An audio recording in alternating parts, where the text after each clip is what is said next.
Ne trouvez-vous pas que la ligne du Front National est un peu trop néo-communiste? C'est un problème.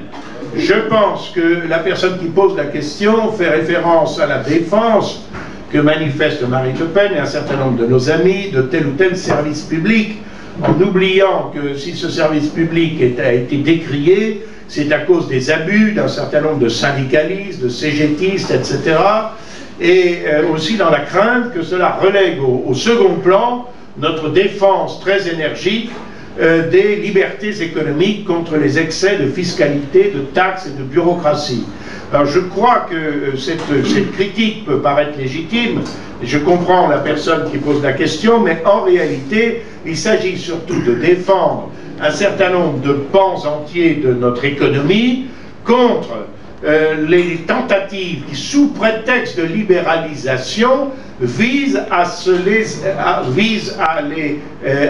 en transférer la propriété à des intérêts étrangers dans le cadre de l'euro-mondialisme. C'est de ça qu'il s'agit. Voilà.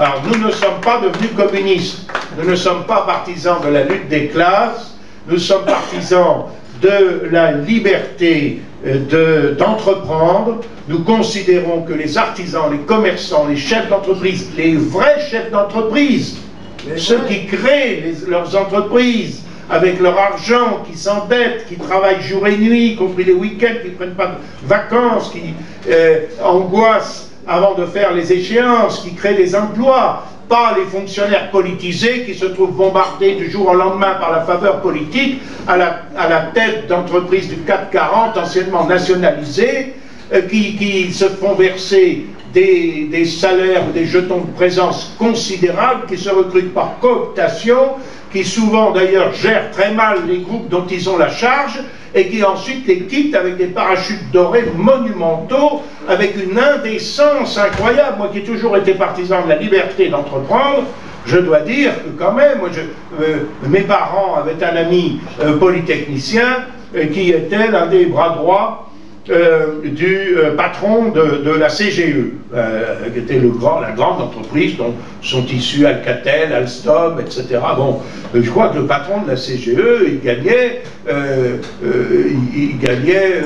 je dirais, de 20 000 ou 30 000 euros par mois. Aujourd'hui, il gagne 10 fois plus, n'est-ce pas? Bon, voilà, bon, c'est quand même...